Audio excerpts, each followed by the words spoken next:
Great Accord of the Galactic Concordance was a masterpiece of interstellar diplomacy. Written over millennia, it was the definitive guide to warfare, a document that encapsulated the collective wisdom of hundreds of species. It laid out strict codes: no targeting civilian populations, no destruction of critical ecosystems, and no use of weapons that cause prolonged suffering. The first issue of the collective concoction, of the collective vision of critical suffering. To the Zokthar Dominion, these rules were not merely guidelines, but a mark of civilization itself. For thousands of years, they had adhered to these principles, waging wars that were clean, honorable, and structured. Conflicts fought more like games of strategy than raw, brutal struggles. When the Zokthar first encountered humans, they had assumed Earth's inhabitants would abide by these same rules.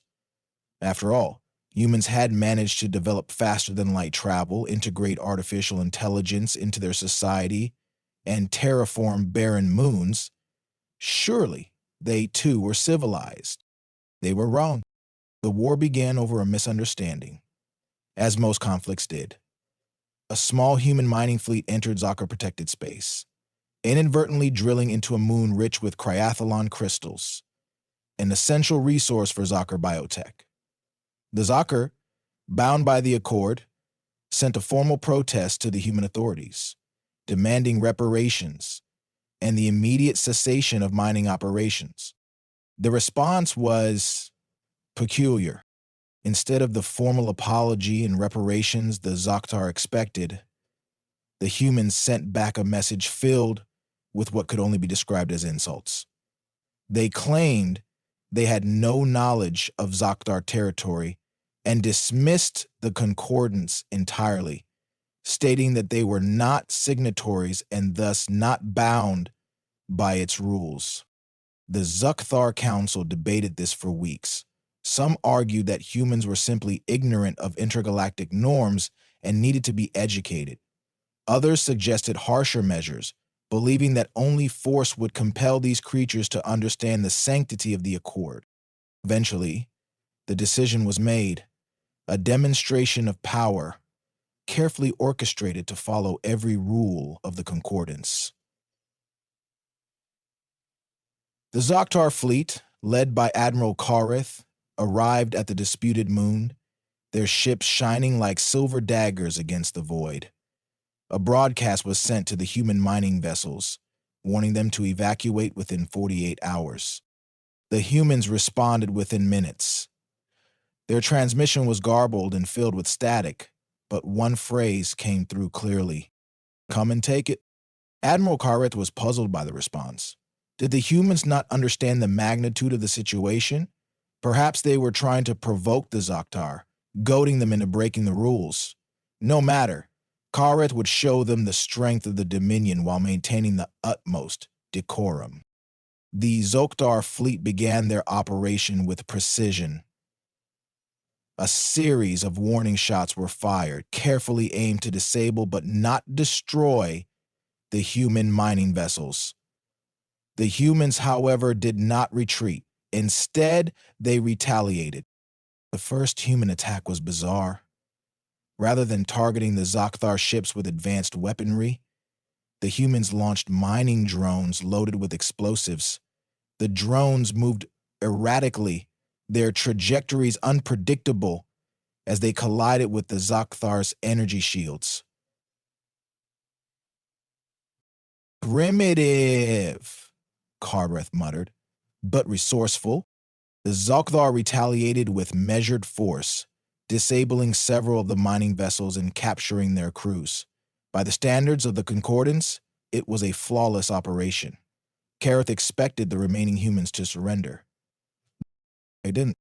Instead, a signal was sent from one of the disabled ships. Within hours, human reinforcements arrived, a patchwork fleet of civilian freighters, retrofitted with crude weaponry. The Zokthar scanners detected nuclear warheads, ancient, inefficient, and highly unstable by intergalactic standards. Kareth was appalled. Do they not understand the risk? Such weapons could annihilate the entire moon. The humans' response was immediate and brutal. They did not wait for negotiations or parley. They attacked en masse, their ships swarming like angry insects.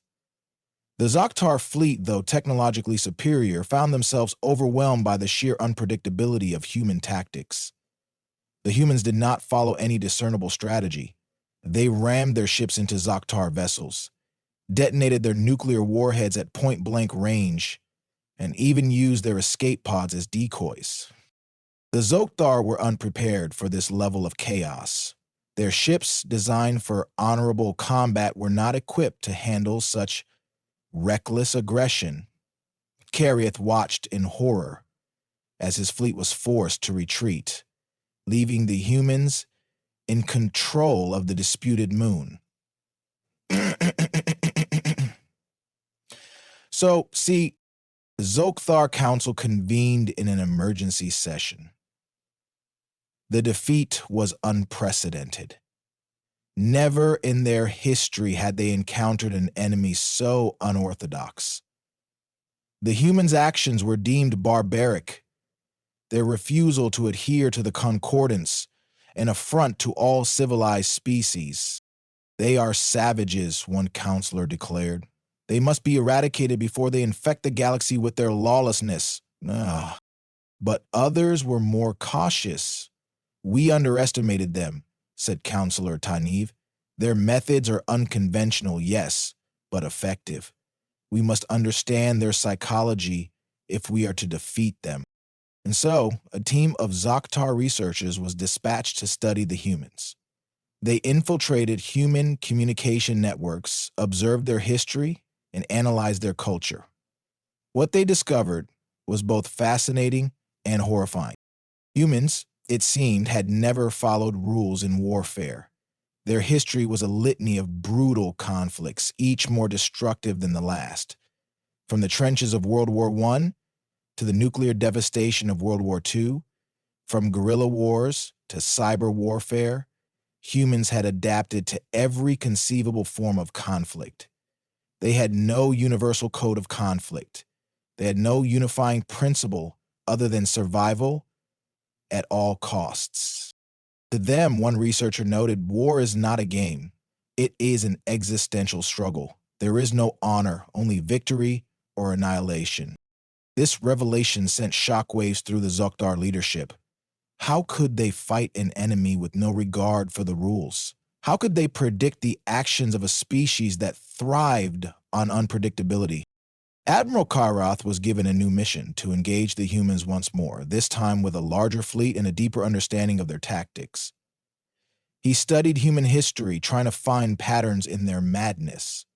But the more he learned, the more unsettled he became. The next encounter took place in the orbit of a gas giant, where the humans had established a makeshift shipyard. Carrot's fleet arrived with overwhelming force, surrounding the humans on all sides. This time, there would be no escape. "Surrender!" Kareth broadcasted. "You are outnumbered and outmatched. Further resistance is futile." The humans replied with a single transmission. "Futile? Maybe. But we'll take you with us." And then they detonated the shipyard. The explosion was massive, a chain reaction that consumed not only the human ships but several Zokthar vessels as well. Kareth barely escaped with his life. As he watched the fiery debris scatter across the gas giant's atmosphere, he realized the truth. The humans didn't fight to win, they fought to survive. And if survival wasn't possible, they fought to ensure their enemy's defeat. Back on the Zokthar homeworld, the council was in disarray. The humans were not like any enemy they had faced before. They were unpredictable, ruthless, and entirely unconcerned with the rules of war. "Perhaps they are not savages," Counselor Tianib suggested. "Perhaps they are simply desperate.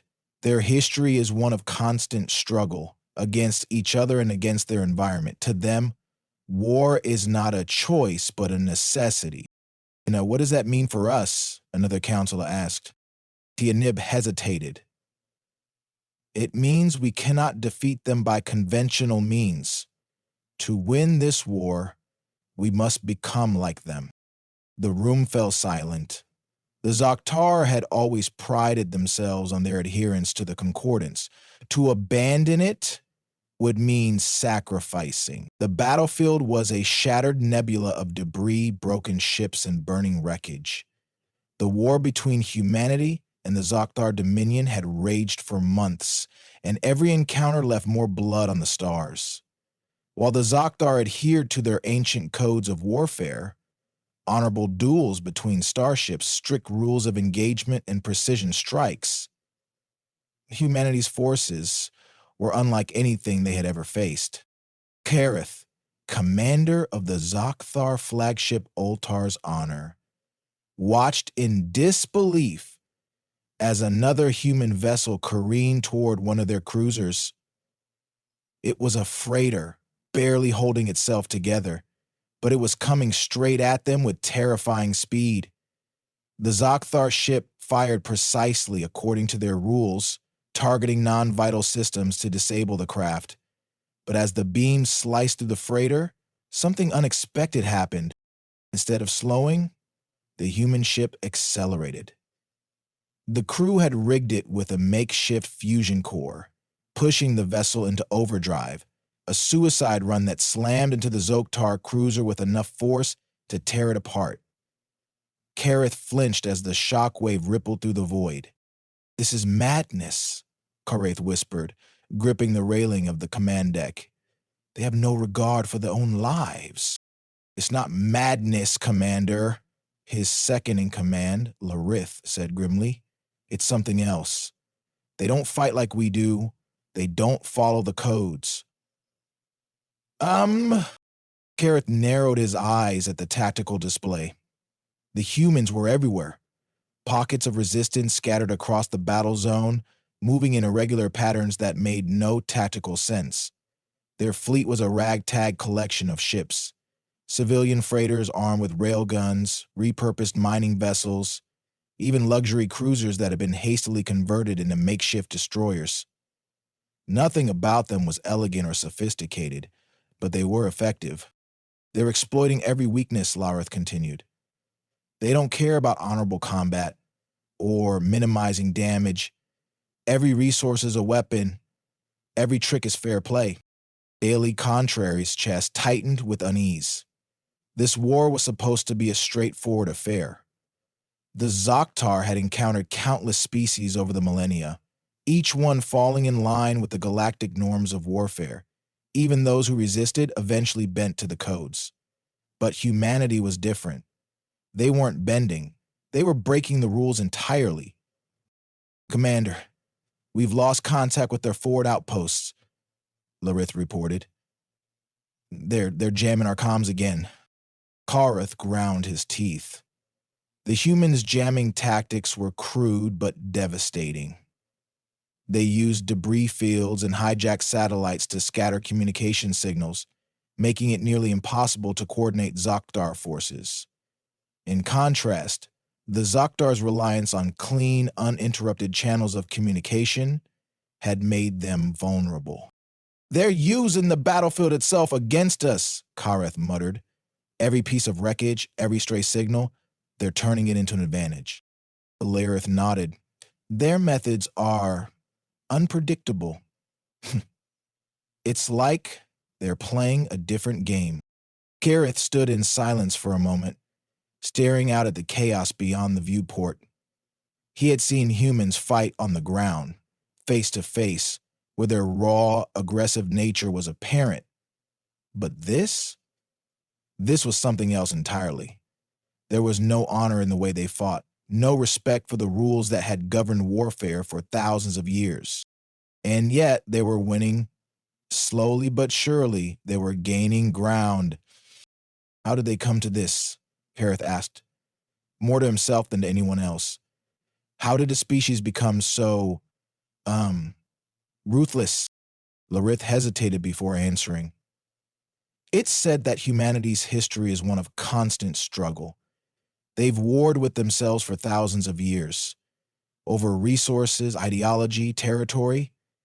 They've been shaped by conflict, honed by it, and now when faced with an enemy like us, they fall back on those instincts. Instincts. The word hung in the air like a curse. The Zokthar prided themselves on their refinement, their ability to rise above base instincts. Their warriors were disciplined, their strategies precise. But the humans, they fought with a raw, desperate energy that made it impossible to predict their next move. "Commander!" a voice called from the pit below the command deck. "We have incoming, multiple ships on an erratic vector." Karat's eyes snapped to the tactical display. More human ships, coming in fast. They were small, barely larger than shuttles, but their approach was chaotic, weaving through debris fields in a pattern that defied logic. "Prepare to intercept," Kareth ordered. "Do not let them breach the perimeter." The Zokthar ships moved into formation, sleek and precise, their weapons locking onto the incoming human vessels. But as soon as they opened fire, the humans scattered, their ships darting in different directions, moving unpredictably through the chaos of the battlefield. "They're not trying to engage us directly," Loree said, her voice tense. "They're probing our defenses." Karit's frustration grew. Every move the humans made seemed to defy reason, yet it was all part of some greater plan, some strategy that eluded him. He could see it now. The humans weren't bound by the same limitations as the Zokthar. They didn't care about structure, about hierarchy or honor. They cared about survival, and they were willing to do anything to achieve it. One of the human ships broke off from the pack, speeding toward a nearby asteroid belt. Kareth ordered his forces to pursue, but just as they closed in, the human ship detonated its engines, sending a massive cloud of debris into the Zokthar formation. The chaos that followed was immediate. Sensors blinded, ships colliding, and weapons firing wildly in all directions. "They're using their own ships as decoys," Larinth growled. "They're sacrificing them to disrupt our formations." Kareth clenched his fists. This wasn't how war was supposed to be fought. There were rules, codes of conduct, limits to how far one could go. But the humans didn't seem to care. To them, war was not a contest of honor. It was a brutal, unforgiving struggle for survival where anything and everything was a weapon. "So playing with us," Kareth muttered. "Turning our discipline against us." Larith turned to him, her expression grim. "Commander, if we keep trying to fight them on their terms, we'll lose. We need to adapt." Adapt. The word tasted bitter. The Zokthar had always prided themselves on being superior, on setting the standard for warfare in the galaxy. But now, faced with an enemy who refused to play by their rules, they were being forced to confront an uncomfortable truth. Their way of war might not be enough. "Give the order to fall back," Carrere said, his voice heavy with resignation. "We need to regroup." Larith hesitated for a moment, clearly reluctant, but she nodded and relayed the command. The Zokthar fleet began to pull back, retreating from the chaotic battlefield as the human forces continued their relentless assault. As Kareth watched the humans swarm through the wreckage, he couldn't help but feel a sense of dread. These creatures, these humans, they didn't fight for glory or honor. They fought for survival, and in that pursuit, they were willing to do whatever it took, no matter how brutal or ruthless. The Zokthar had always believed that their way was the only way, that war could be conducted with honor and respect. But the humans had shattered that illusion. They had shown the Zokthar a different side of war, one that was ugly, chaotic, and without rules. And in that moment, Kareth, understood the true nature of the enemy they faced. The humans didn't have rules for war because, in their eyes, war was not something to be tamed or controlled. It was a force of nature, a storm that swept through everything in its path, leaving only destruction in its wake. As the Zokthar fleet retreated, Carrot knew that the war was far from over.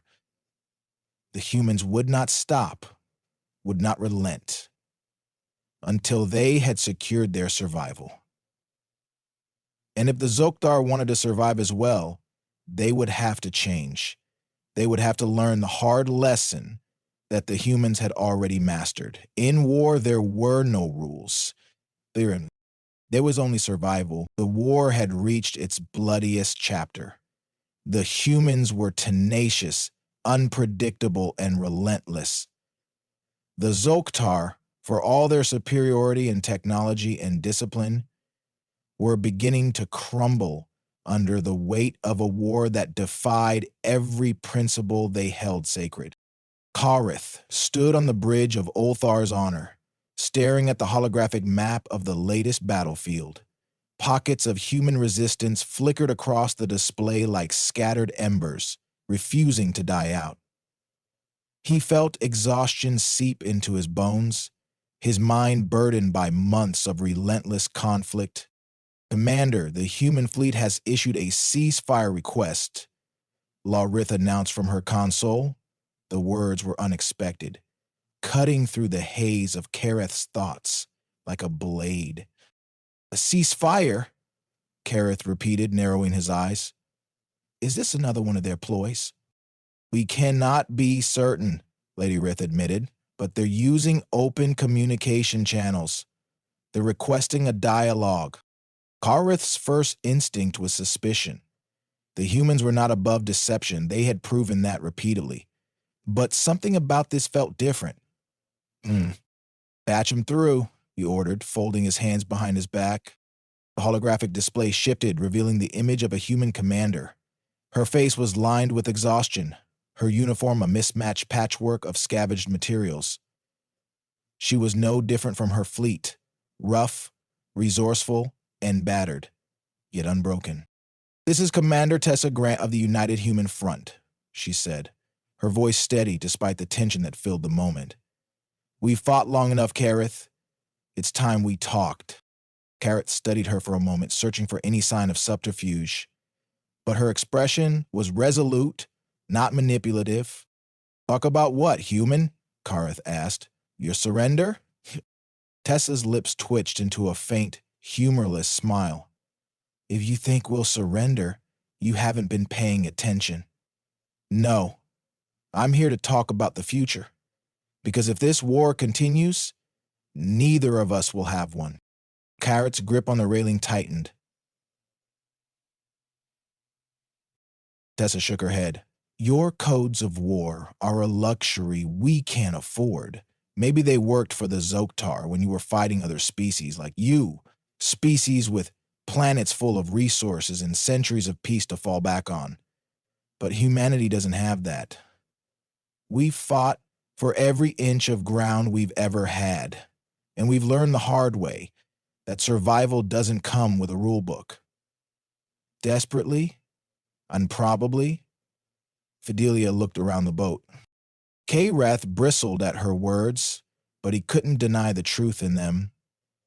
The humans' history was one of struggle, wars against themselves, wars against their environment, wars against extinction.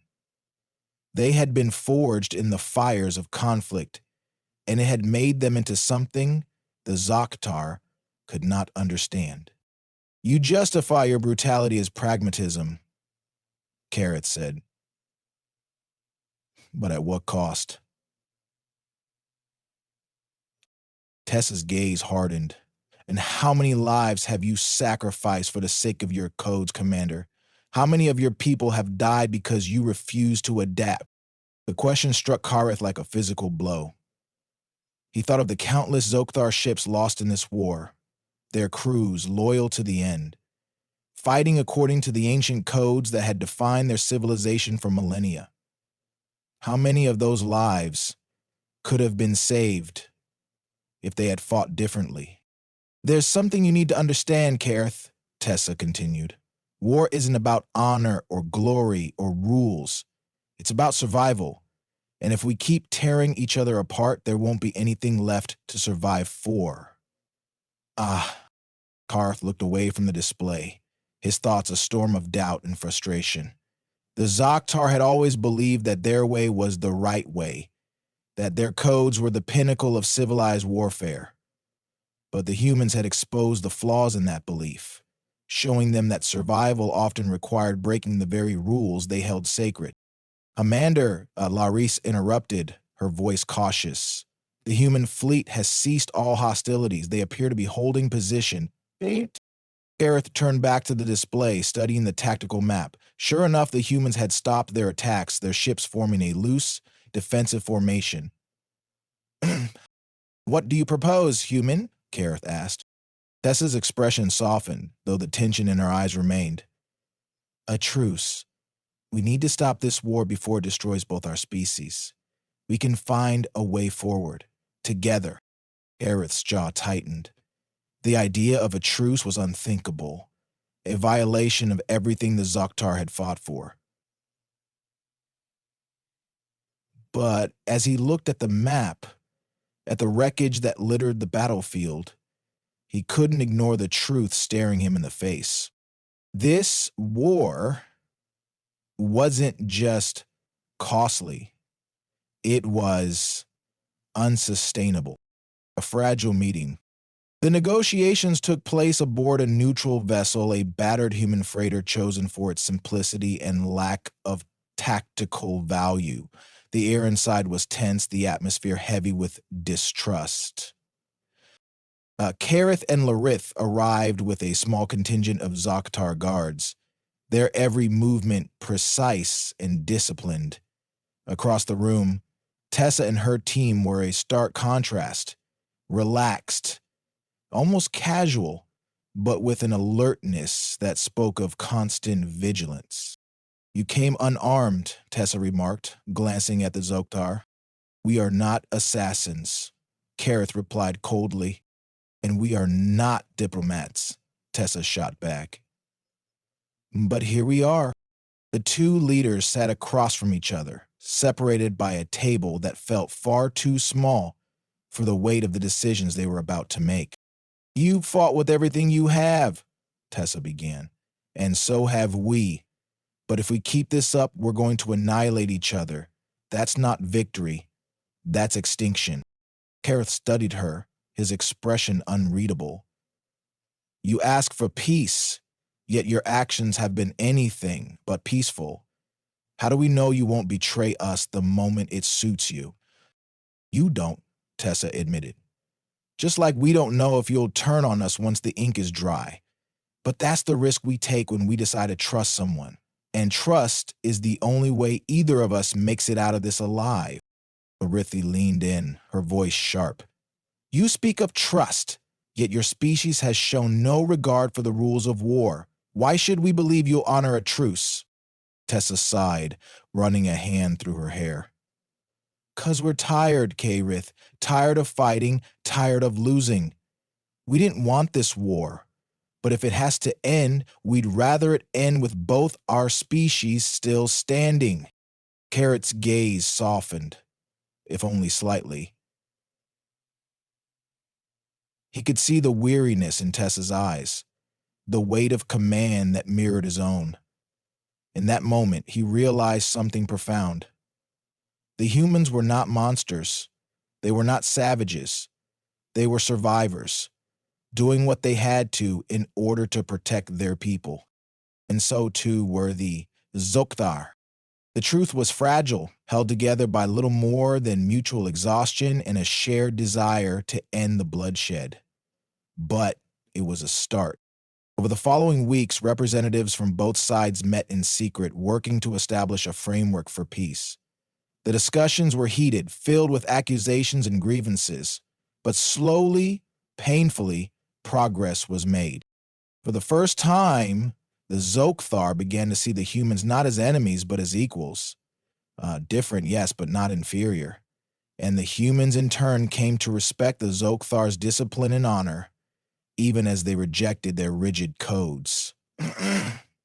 So, the war had left scars that would take generations to heal, but it had also opened a door. Through their conflict, the two species had learned something important about themselves and each other. Survival was not about rules or chaos, but about finding a balance between the two. Ert and Tessa stood side by side on the bridge of the human flagship, gazing out at the stars. "Do you think we'll ever truly trust each other?" Kareth asked. Tessa smiled faintly. "Trust takes time, but I think this is a good start." Botrib nodded, his thoughts distant.